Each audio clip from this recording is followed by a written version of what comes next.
Milan here with Fit Personal Training and Wellness, and thanks for tuning in. In today's video, I'm going to demonstrate a proper warm-up and stretching routine that you guys can implement into your daily physical fitness. You are going to need a foam roller. There's two movements today that I want to involve the foam roller for. Now, if you've never seen a foam roller, it's very common in yoga, but it's a great recovery tool. This is a full-size foam roller. And they do have half-size foam rollers, okay? But for the ones that I want to demonstrate today, we're going to be using the full-size foam roller. This is the chest opener, okay? With the chest opener, you want to take your foam roller and lay it on the floor.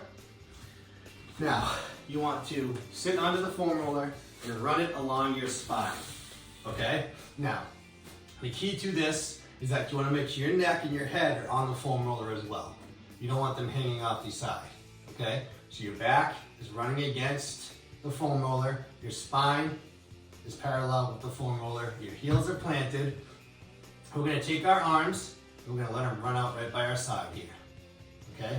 And you want to make sure you're keeping your lower back flat. So this is what we call a chest opener, okay? Now in this position, you just want to stretch out those pectoral muscles, stretch out those shoulders, keeping the back of your hands flat to the ground. Now, in this position, if you decide you do want to roll to either side a bit, you get those scapular muscles rolled out. Okay, you want to just open up that chest, keeping those arms open. I like to stay here for about a minute, okay? Now, the second part of this movement, okay, is called the snow angel. Now in the same position, you're now going to take your hands that are by your side, you're going to bring them up, top of your head, back down by your side. Come up, and back down. Now you should feel those muscles in between your shoulder blades activating as you rotate up and down. So just like if you're outside in the snow. Now I know in Florida you guys don't get that much snow, but I'm from New England, so I've done my fair share of snow angels, okay? Now just to give you a side view, okay? So the chest opener, okay? Make sure that you're running your spine along the foam roller, keeping that back flat, okay? Now it's important that you keep your head and your neck resting on that foam roller as well. Now, snow angels, bring your arms up and back down. Making that snow angel motion. Now again, the regular chest openers like to stay there for about a minute, anywhere between 30 seconds to a minute. Now, with the snow angels, you can do about 10 rotations.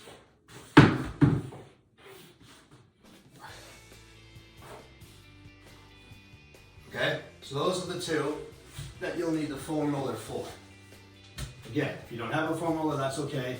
Only two today will incorporate that.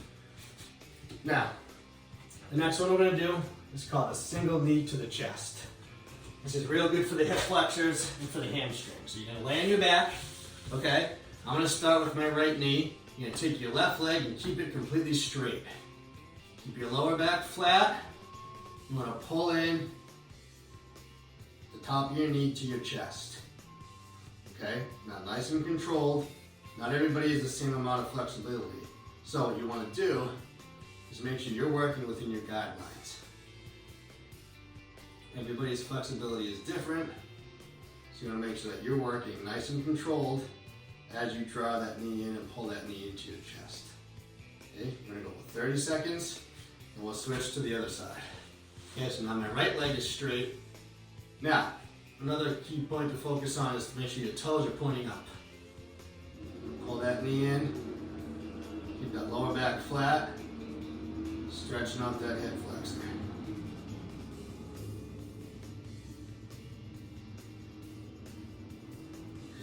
Controlled. So 30 seconds on each leg would be ideal. Again, nice and controlled, as everybody's flexibility is different. Now, We're going to go both knees at the same time. So again, you don't want to compromise that lower back, so keep it flat, draw your navel in, grab at the top of your knees, toes are pointed up, you want to pull in. Okay, nice and controlled, elongating that spine, stretching out those hip flexors. You may feel this in your glute muscles a little bit, your hamstrings. Okay, and again, 30 seconds here is the goal. Okay, now, from this position, we're going to do what we call our figure 4 stretch. So we're going to take, in this example, I'm going to use my left leg first, so keep your right leg planted, take your left ankle and foot and put it over your right knee. Now you want to reach underneath your leg, relaxing your head, and you want to pull that knee in. Okay? Again, point that toe up, pull that knee in. You should really feel that glute on your left side, that hip flexor, and maybe even that hamstring. So you're reaching in.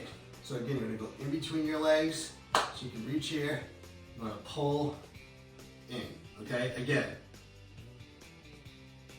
working with your own flexibility. Okay? So we're going to switch. Now I'm going to cross over my right leg. My left leg's going to be bent, and again, I'm reaching in. I want you to keep your neck relaxed. Point that toe. You want to pull your leg, pulling my left leg in, which is stretching out my glute muscle here. You want to feel this right along that area. Okay, again, 30 seconds and 30 seconds is ideal. Okay? Now, from this position, we're going to do what we call a lumbar rotation. Okay? Now, you want to make sure you give yourself enough room, okay, where you can rotate your spine from side to side. Now, the key to this is to look the opposite way from which way you're turning. So, for example, if I'm going to the left, I am looking to the right. Switch.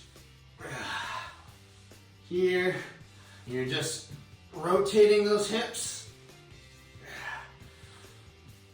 and getting that spinal rotation active. Now on these, you don't have to do anything with your arm if you don't want. I just like to because it helps me look the opposite way. Keep your hands in if you want.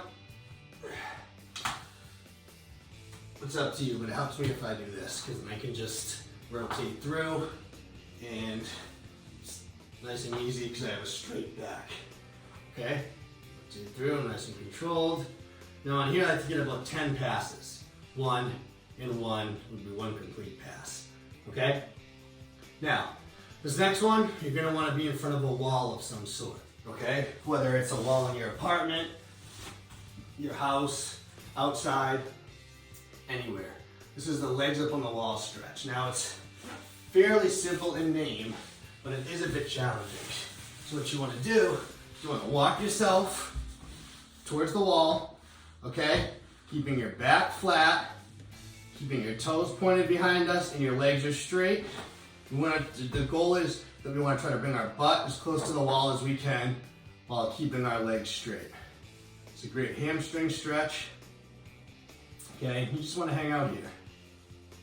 About 30 seconds.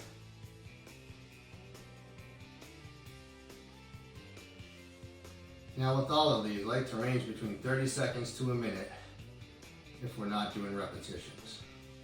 You can also time the spinal rotation ones as well and do them 30 seconds if you'd like. But you want to stay here. The blood's coming down on those quads, okay? And those hamstrings are stretching. Now, the more you point your toes, the more you're going to feel that in your calves and the back of your hamstrings, okay? Now you can come down. Okay, so now those legs should be feeling pretty loose at this point, all right? Now the last one that I want to do, and I have demonstrated in previous videos, but it's a real good activation, is called a bird dog, okay? So, we're going to be on our hands and knees, okay? You want to pinch those shoulder blades back a little bit because you want your back straight. You don't want to round. Draw your navel in. You want to bring your right arm forward, your back leg is pointing backward. You turn back, and alternate.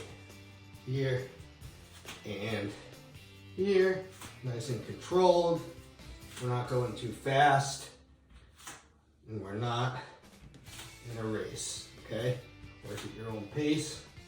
Most importantly, making sure that form is correct, okay? Now, with this warm-up, you can go through it anywhere between 1 time to 3.